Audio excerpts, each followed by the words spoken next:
The forgotten archive commander, Katie Warren, sat alone in her quarters when the encrypted message arrived on her personal terminal.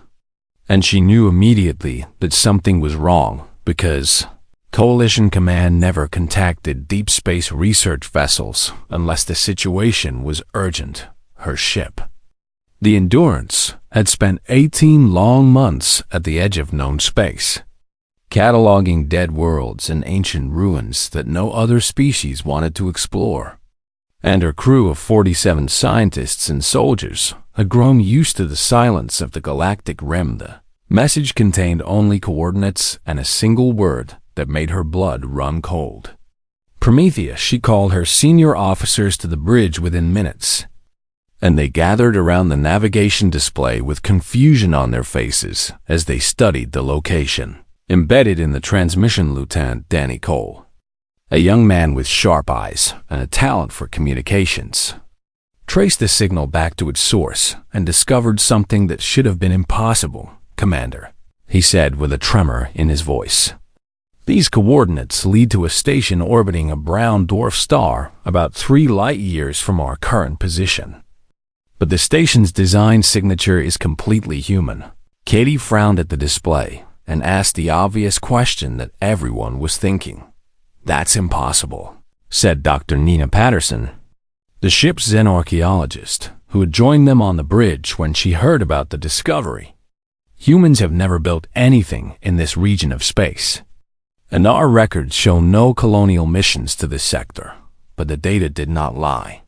And the signature was unmistakably terrestrial in origin, which meant either their records were wrong or someone had been hiding the truth from humanity for a very long time." Katie made her decision quickly because she had not become a commander by hesitating when mysteries presented themselves. "Set a course for those coordinates," she ordered, and her crew obeyed without question because they trusted her judgment even when the situation made no sense. The journey took 2 days.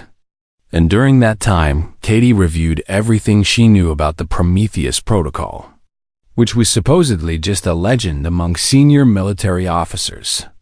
A story about ancient human knowledge hidden at the edge of the galaxy. When the Endurance finally dropped out of faster-than-light travel, the entire bridge crew fell silent at what they saw on their screens. The station was massive, easily 10 times the size of any human orbital facility, and it hung in the dim light of the brown dwarf like a sleeping giant waiting to be awakened. "I'm reading no life signs," Danny reported as he scanned the structure. "But the power systems are still active after what appears to be 3,000 years of operation." 3,000 years meant the station predated human spaceflight by millennia. Yet the architecture was undeniably human in every detail that mattered. Katie assembled a boarding team of 12 people, including herself, Dr. Patterson, and Chief Engineer Pete Donovan, a practical man who trusted machines more than he trusted mysteries. They crossed the void between ships in a shuttle and docked at an airlock that responded to human commands as if it had been waiting for them all along. The interior of the station was dark but not dead, and emergency lights flickered to life as they moved through corridors that felt both alien and familiar at the same time. Pete examined the walls with his scanner and shook his head in disbelief at the readings. "This technology is human," he confirmed, "but it's more advanced than anything we have today. And I mean, it's not even close to what we can build." Dr. Patterson led them deeper into the station, following signs written in a language that looked like ancient Earth scripts, but contained words she had never seen before. They found the archive chamber at the heart of the station, and when the doors opened, Katie understood why Coalition Command had sent them here. Rows upon rows of crystalline storage matrices lined every wall from floor to ceiling, and each crystal pulsed with a soft blue light that suggested unimaginable amounts of data waiting to be accessed. "There must be millions of them," Nina whispered as she walked among the crystals with wonder in her eyes. "This is the largest information repository I have ever seen." Katie touched one of the crystals and felt a strange warmth spread through her fingers. As if the Matrix recognized her somehow and wanted to share its secrets, found the control console and activated it, with a sequence that seemed to come to him instinctively. Though he could not explain how he knew what to do, the chamber came alive with holographic displays that filled the air with images and text. And the boarding team stood frozen as they witnessed the truth about their own species. Star charts appeared showing the locations of civilizations that had risen and fallen over millions of years. And many of those civilizations had been destroyed by weapons of unthinkable power. Dr. Patterson began translating the primary database with help from the station systems. And her face grew pale as she read the words aloud for everyone to hear. "This is humanity's true history," she said in a voice that shook with emotion. "We were not always confined to Earth, and we did not evolve there naturally. The record showed that humans had once ruled a vast empire spanning thousands of star systems, and they had possessed technology that could reshape planets and extinguish stars. But something terrible had happened. A civil war that lasted 10,000 years and consumed a third of the galaxy in flames. And when it finally ended, the survivors made a desperate choice. They erased their own memories and abandoned their technology, fleeing to a small blue world at the edge of the galaxy, where they could start again as primitives with knowledge of their former glory. We were the architects." Nina continued reading. "We built the first great civilization, and then we burned it all down with our own hands." Katie felt the weight of this revelation pressing down on her shoulders. And she understood now why the station had been hidden for so long. The crystals contained everything. Weapons that could annihilate entire species. Knowledge that could elevate humanity back to its former power. And warnings about what that power had cost them before. "Commander," Danny's voice came through her communicator from the ship. "We have a problem, and I need you back here immediately." Katie ordered the team to begin downloading as much data as possible while she returned to the Endurance. And what she found on the bridge made her realize that their discovery had not gone unnoticed. 12 warships had appeared at the edge of the system, and their signatures belonged to the Covenant of 7 species, the alliance that governed the known galaxy with an iron fist. "They're charging weapons," Danny reported with fear in his eyes. "And they're heading straight for us." Katie looked at the approaching fleet, and then at the data streaming from the ancient station, and she understood that humanity's forgotten past was about to collide with its present in ways that no one could predict. The galaxy had worked very hard to make humanity forget, and now someone was going to pay the price for remembering. The Galactic Council's fear. The Covenant of 7 species had maintained order in the galaxy for 12,000 years, and their council chambers on the station called Harmony Prime had witnessed the rise and fall of empires without ever facing a true existential threat. But everything changed when the intelligence reports about humanity began arriving from every corner of known space. Ambassador Veth Kira of the Silathi Dominion stood before the assembled representatives with her 4 arms clasped behind her back and her silver eyes scanning the faces of her colleagues for any sign that they understood the danger. "In 200 years, she began, her voice echoing through the ancient chamber. "Humanity has expanded from a single world to controlling 47 star systems, and their rate of technological advancement defies every predictive model we have ever developed." The chamber was silent as the other ambassadors considered her words, and several of them shifted uncomfortably in their seats, because they had seen the same reports and drawn the same troubling conclusions. Hi. Arbiter Makran of the Tethrani Collective was the oldest member of the council, his scaled body showing the marks of 3 centuries of life. And he had heard stories from his ancestors that the younger species had dismissed as myth. "You believe them more than they appear," he said in a voice like grinding stone. And it was not a question because he already Suspected the answer, Vethkira nodded slowly and activated a holographic display that showed the genetic structure of human beings compared to every other sentient species. In the known galaxy, every species in our database evolved over millions of years through natural processes, she explained. But human genetics show signs of artificial modification, as if someone designed them to be adaptable and to learn faster than any natural evolution would allow. Ambassador Krethmol of the Varthan Republic leaned forward with interest, because his people were scientists by nature, and this kind of mystery appealed to their curiosity. Are you suggesting that humans were created by another species? He asked. No, Vethkira replied, and the weight of her next words silenced the entire chamber. I am suggesting that humans created themselves, and then they made themselves forget. The implications of this statement rippled through the assembled representatives like a shockwave. And even Makran, who had lived longer than most civilizations, felt a chill run down his spine.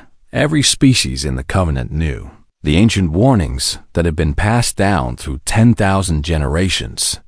Stories about a species so powerful that they had built the first great civilization and then destroyed it in a war that nearly ended all life in the galaxy. They were called the architects in the old texts, and they were supposed to be extinct. The forgetting protocol, Makran said quietly, speaking words that had not been uttered in this chamber for millennia. It was not a myth after all. Vethkira shook her head and brought up records from the earliest days of the Covenant. Documents that had been sealed and hidden because they contained truths too dangerous for the younger generations to know. Our ancestors found the architects after their civil war ended, she explained. They were broken and dying, scattered across 1,000 worlds with no memory of who they had been. And our ancestors faced a choice. The holographic display showed images of ancient battles and devastated planets. Evidence of destruction on a scale that made modern warfare look like children playing with toys. They could have destroyed the survivors. Vethkira continued, but they chose mercy instead. And they implemented the forgetting protocol to ensure that the architects would never remember their true nature. Ambassador Thren Va of the Asari Collective spoke for the first time, her crystalline form chiming with each word she produced. They were placed on a primitive world at the edge of the galaxy, she said. A world called Earth by its inhabitants, where they would have to evolve again from nothing. And for 100,000 years, Makran added. The protocol worked perfectly, and the architects became humans, a species that knew nothing of their past and posed no threat to anyone. But now everything had changed because a human ship had found the hidden archive at the edge of the map. And the secrets that should have remained buried forever were about to be revealed. We received word 3 hours ago, Vethkira said with urgency in her voice. A human vessel called the Endurance has discovered a station from the old empire, and they are accessing the primary knowledge archives as we speak. The chamber erupted in chaos as representatives shouted over each other, some demanding immediate military action, while others called for caution and diplomacy. Makran slammed his ceremonial staff against the marble floor, and the sound echoed like thunder, silencing everyone instantly. We have 12 warships in that sector, he declared, and I am ordering them to intercept the human vessel immediately. But we must decide now what we want them to do when they arrive. Vethkira looked at her colleagues and saw fear in every face. The kind of fear that came from knowing that the galaxy's worst nightmare was about to wake up. If the humans access the weapons archives, she said, they will have the power to destroy every species in known space, and there will be nothing we can do to stop them. Then we destroy them first, growled Ambassador Fenric of the Courtney Empire, his massive form rising from his seat like a mountain coming to life. We burn their ship and kill everyone aboard before the knowledge can spread.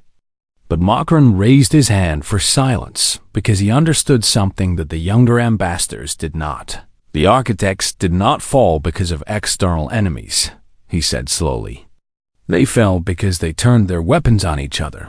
And if we attack the humans now, we may trigger the very catastrophe we are trying to prevent. The council debated for hours while the 12 warships closed in on the Endurance.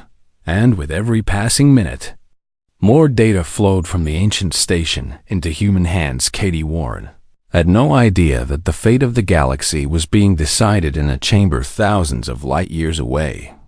But she could see the approaching fleet on her sensors, and she knew that time was running out.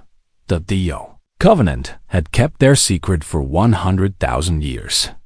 And they were not going to let one human commander expose the truth without a fight. But Katie had already seen enough of the archives to understand what humanity had been. And she was beginning to realize that the knowledge flowing into her ship could either save her species or doom them all. The warships entered weapons range and began targeting the Endurance. Their commanders waiting for the order that would decide whether humanity lived or died in the council chamber on Harmony Prime. Mockern made his decision with a heavy heart because he saw no other choice. Destroy the ship, he ordered. And may the galaxy forgive us for what we are about to do. The war that would shake the foundations of civilization had just begun, and neither side was truly ready for what was coming. The awakening Katie Warren stood on the bridge of the Endurance and watched 12 warships close in on her vessel with weapons fully charged and ready to fire. She had minutes at most before they opened up and turned her ship into scattered atoms. And she knew that running was not an option because no human vessel could outrun Covenant warships, but she also knew something that the approaching fleet did not. Something she had learned from the ancient archives that changed everything she understood about herself and her crew. Commander, Danny Cole reported from his station with panic rising in his voice. They are locking weapons on us, and I am detecting energy buildups consistent with Planet Killer class armaments. The rest of the bridge crew looked to Katie for orders, their faces showing the fear of people who knew they were about to die.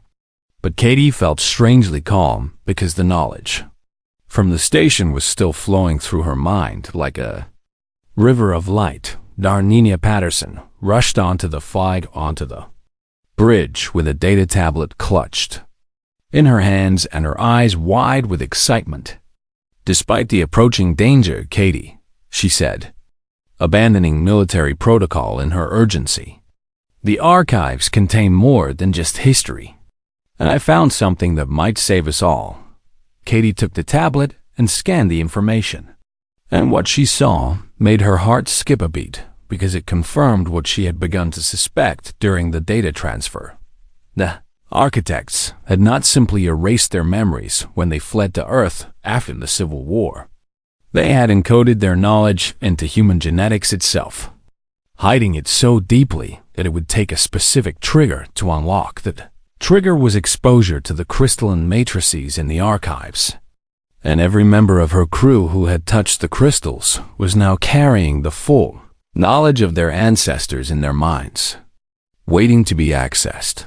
The awakening protocol, Katie whispered as understanding flooded through her, and she felt something shift inside her brain, like a door opening to a room she never knew existed. Suddenly, she understood things she had never learned.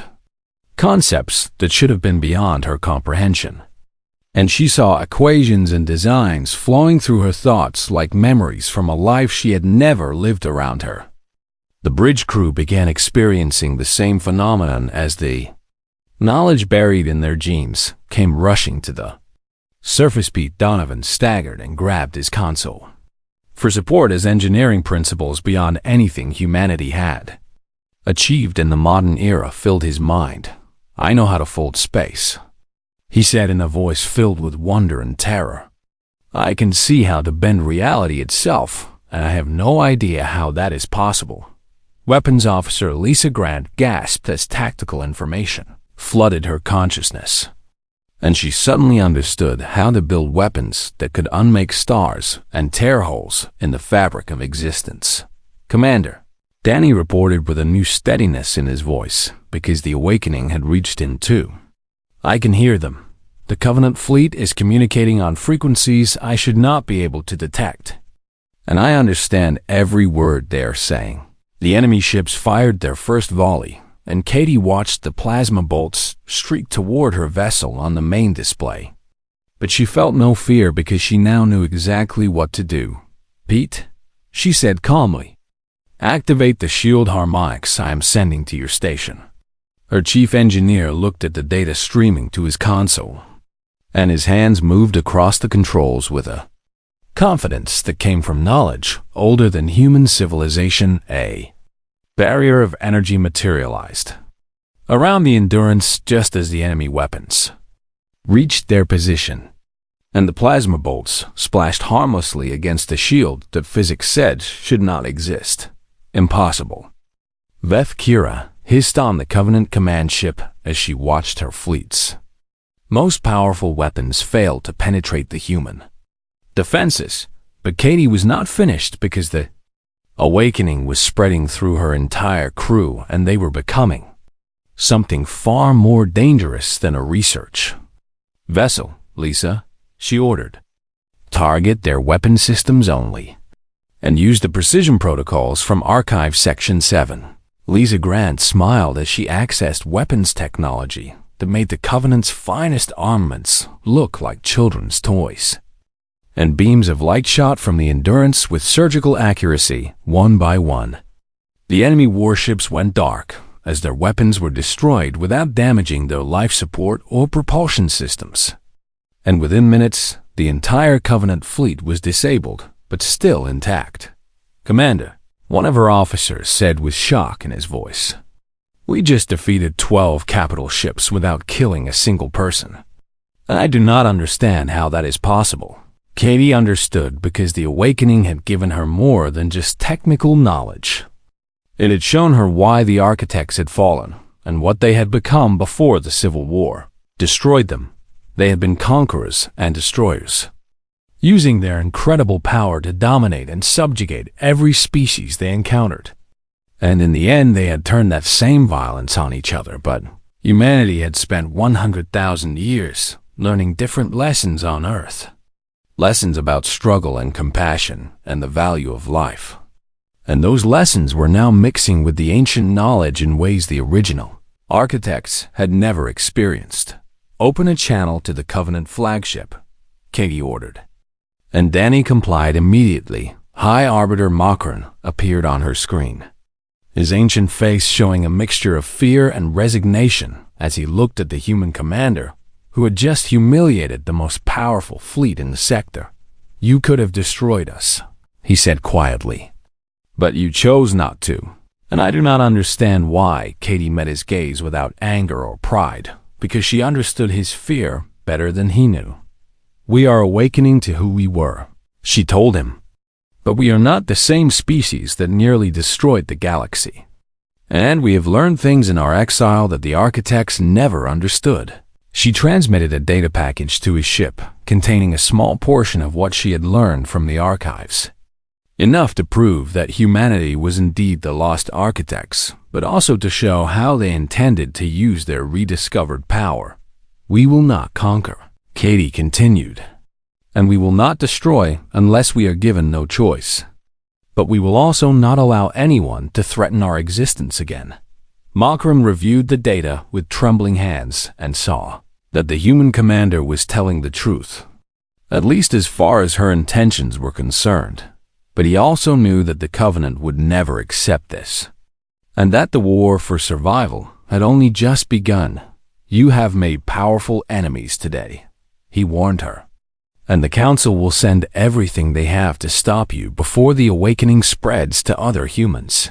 Katie nodded because she had expected nothing less. But she also knew something that gave her hope despite the overwhelming odds her people would soon face. "Then we had better make sure the awakening spreads quickly," she replied, "because humanity has been asleep long enough." She cut the transmission and turned to her crew with fire in her eyes. "Set course for Earth," she commanded. "We have a species to wake up." The truth spreads. The message reached Earth 3 weeks after the battle at the edge of the galaxy.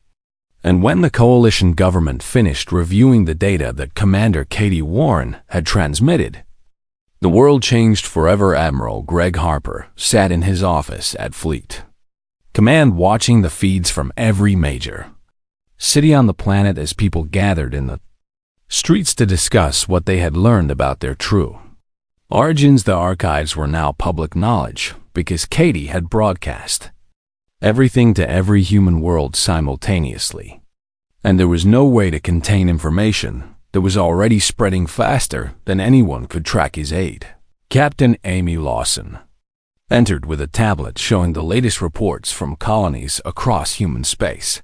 The awakening is happening everywhere, she said with a mixture of fear and excitement in her voice.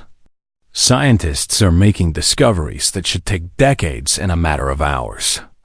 And engineers are building devices that we cannot even explain.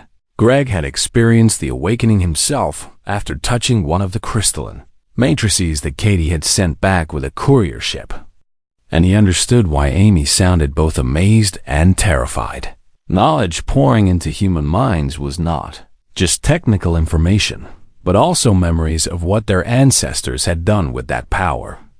And the weight of those memories was almost too heavy to bear. The Covenant has mobilized their entire military force, he said, reading the intelligence reports on his own display. Every species in their alliance is sending ships toward human space. And we are looking at the largest fleet ever assembled in galactic history.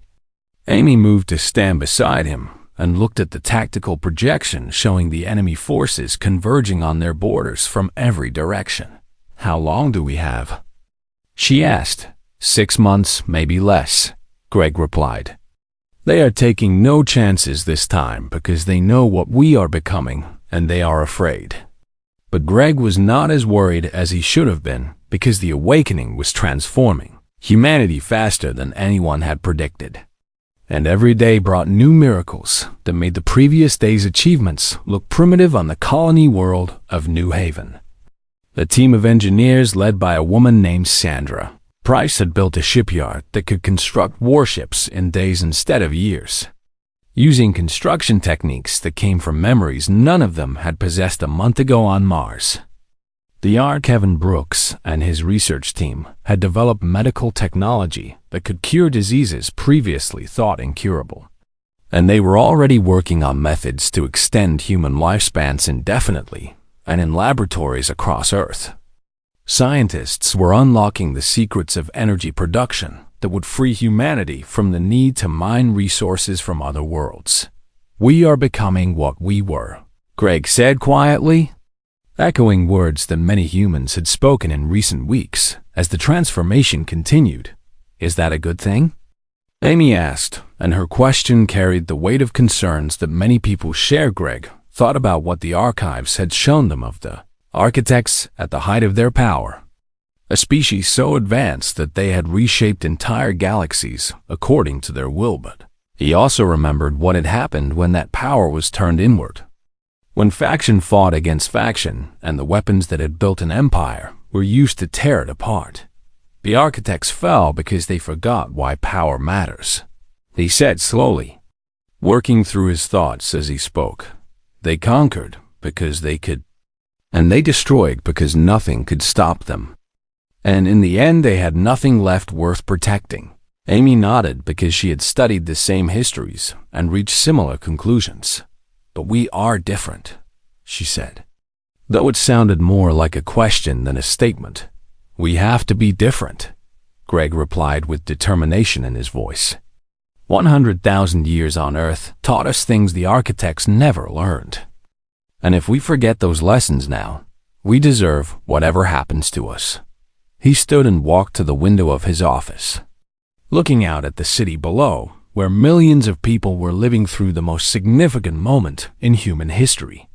We are going to fight, he continued, because the Covenant will not give us any other choice.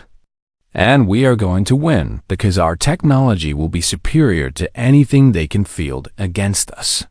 And then what? Amy asked. Greg turned to face her with a smile, that held both hope and sadness. Then we get to decide what kind of species we want to be, he said. And that decision will matter more than any battle we fight in the coming months. The news arrived an hour later that the Covenant had officially declared war on humanity. And the announcement came with a deadline for all human worlds to surrender unconditionally or face total annihilation. Greg addressed the combined human fleet in a broadcast that reached every ship in the growing armada, and his words carried the weight of a species standing at the crossroads of history. Our ancestors made terrible mistakes, he told them, and the galaxy has good reason to fear what we might become if we follow the same path. He paused to let those words sink in before continuing. But we are not bound by their choices, and we will prove to the galaxy and to ourselves that humans can be trusted with this power. We will defend our worlds and our people with everything we have, he promised. But we will not become conquerors, and we will not use our weapons to dominate or destroy unless there is no other option. The fleet cheered as his speech ended, and Greg hoped that they understood what he was really asking them to do. Winning the war would be the easy part because human technology was already advancing beyond what the Covenant could match. The hard part would be staying human while they did it. Katie Warren had returned to Earth by then, and she met with Greg in private to discuss what she had learned during her journey home. The archive showed me something that was not in the public data, she told him. Something I kept hidden because I was not sure how people would react. Greg waited for her to continue, trusting her judgment even though the secrecy concerned him. The architects left a failsafe, Katie explained. A way to permanently seal the dangerous knowledge if it ever became clear that humanity could not be trusted with it. You mean we could put ourselves back to sleep? Greg said. Understanding immediately, Katie nodded with a troubled expression on her face. If we become what they were, she said. If we start down the path of conquest and destruction, there is a way to end it before the damage spreads. Greg considered this for a long moment before responding. Keep that information secure, he ordered. We may need it someday, but I hope we never have to use it. The war began 3 months later when the first Covenant ships crossed into human territory, and the galaxy would never be the same again. The Edge of Annihilation, the Battle of the Threshold, lasted 17 days and covered a volume of space larger than most species had explored in their entire histories. 40,000 Covenant warships entered the Sol system with orders to destroy every human settlement and exterminate every human being. And they carried weapons capable of cracking planets and burning worlds to ash. They found humanity waiting for them. Admiral Katie Warren, promoted from commander after her discovery had changed everything, stood on the bridge of her new flagship, the Horizon, and watched the enemy fleet approach. On her tactical display, all ships report ready, her tactical officer reported. A young man named Chris Butler, who had awakened to his full potential just weeks earlier. Katie nodded and surveyed her fleet of 3,000 vessels, outnumbered more than 10 to 1, but equipped with technology that made the disparity meaningless. The awakening had given humanity weapons from a time when their ancestors had ruled the galaxy, and every ship in her fleet carried enough firepower to devastate a solar system. Remember our orders, she broadcast to all commanders. We disable, we defend, we survive, but we do not become what they fear. The battle began with the Covenant launching a massive wave of missiles toward Earth, enough destructive power to reduce the planet to rubble 1,000 times over human. Ships moved to intercept with shields that bent space itself, and beams of light reached out to destroy the incoming weapons before they could reach their targets. The enemy flagship, a massive vessel called the Judgment of Stars, pushed forward through the chaos with High Arbiter Makron himself commanding from the bridge. They cannot stop all of us, he said to his crew. though his voice held less confidence than it had at the start of the campaign. He had watched human technology evolve over the past months, and every battle had shown him capabilities that should have been impossible, but he had no choice except to continue because the Covenant had committed everything to this war. And defeat meant the extinction of 7 species at the hands of a humanity that might become the Architect's reborn. Katie saw the flagship advancing and made a decision that would define the future of both species. All ships, focus on disabling the enemy fleet, she ordered. I am taking the Horizon to meet their command ship alone. Her officers protested, but she silenced them with a look because she had seen something in the archives that none of them knew. Something about the original relationship between the Architects and the species that would later form the Covenant. The Horizon moved through the battle like a dancer avoiding clumsy partners, its shields deflecting attacks that would have destroyed lesser vessels, while its weapons struck with surgical precision ship after ship went dark as their weapons and propulsion systems were neutralized, leaving their crews alive but helpless. Katie reached the judgment of stars and opened a communication channel that cut through all the jamming and interference. High Arbiter Makron, she said calmly while explosions lit up the space around both vessels. I am requesting a meeting to discuss the end of this war. Makron stared at her image on his screen with confusion because no commander in the middle of winning a battle had ever asked to negotiate. You are winning, he said, stating the obvious because he had no other response to offer. I know, Katie replied. And that is exactly why we need to talk. She transmitted coordinates for a neutral location away from the fighting and waited for his response, while her fleet continued its methodical work of disabling enemy vessels. Makron consulted with his advisors for several minutes before making his decision. And when he agreed to meet, Katie felt something like hope stirring in her chest. They met on a small moon where neither side had any tactical advantage, and Katie came alone while Makron brought a guard of 20 soldiers who looked terrified despite their weapons and armor. Your fleet could destroy us, Makron said as they stood facing each other in the gray dust of the airless world. Every projection shows that you have the capability to exterminate all 7 species in the Covenant, so why are you here? Katie had prepared for this moment during the long journey from the archives, and she knew that her next words would determine whether the galaxy survived or burned. Because we know what we were, she said, and we know what that power cost us the first time. She activated a holographic display that showed images from the archives. The glory of the Architect civilization at its height, followed by the devastation of the Civil War that destroyed everything. Our ancestors built wonders that the modern galaxy cannot imagine, she continued. But they also committed atrocities that echo through time, and when they finally turned on each other, they nearly ended all life in existence. Makron watched the display with ancient eyes that had seen many terrible things, but nothing compared to what the Architects had done to themselves and everyone around them.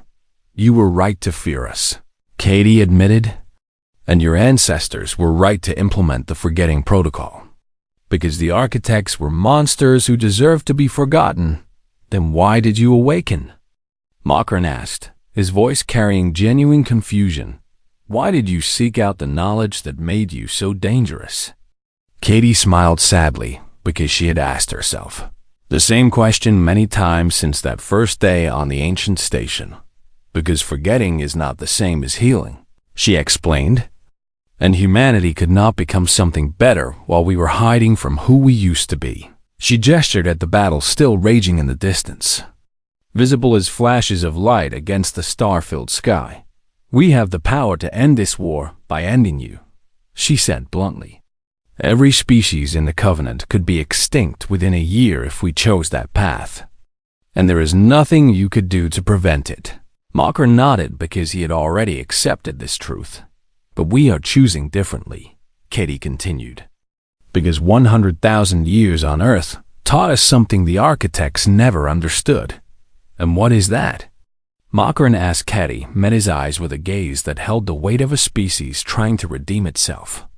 That power means nothing if you lose yourself in the using of it, she said. And that the measure of a civilization is not what it can destroy, but what it chooses to protect.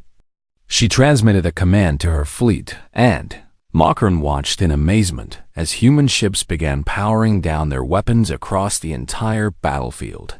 We are not asking for surrender, Katie said, because conquerors demand surrender, and we are not conquerors anymore. We are asking for a chance, she continued. A chance to prove that the species you feared can become something worthy of the power we possess. Makran stood in silence for a long moment as he considered everything he had witnessed since the war began. The humans had been merciful at every turn, disabling ships instead of destroying them, preserving lives when death would have been easier and safer, and now their leader was standing before him, voluntarily giving up the advantage that would have guaranteed total victory. How do we know you will not change? He asked finally. How do we know that the architects will not rise again and destroy everything? Katie reached into her uniform and produced a small crystalline device that pulsed with soft blue light. This is the failsafe our ancestors left behind, she explained. It contains the codes to permanently seal the dangerous knowledge, to put humanity back to sleep if we ever become what we were.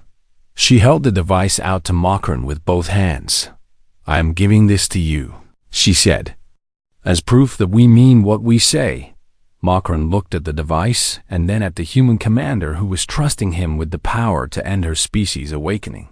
If we ever become tyrants, Katie said, if we ever start down the path of conquest and destruction, you will have the means to stop us. And you would accept this? Makran asked in disbelief. Katie nodded with certainty in her eyes.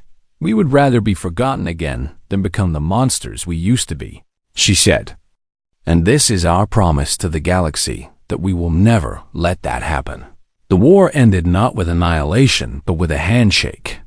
And the failsafe device passed into covenant, keeping as a symbol of trust between species that had been enemies. Since before recorded history took decades to build true peace and centuries to heal the wounds of fear and conflict. But humanity kept its promise. They became the guardians of the galactic edge, using their ancient power to protect rather than conquer.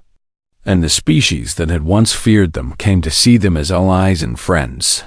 The knowledge that could annihilate civilizations remained locked in human minds, a reminder of what they had been and what they had chosen not to become. And at the edge of the galactic map, where the stars grew thin and the darkness stretched to infinity, humanity stood watch over a galaxy that had finally learned to trust them. They had remembered who they were, and they had chosen to be better.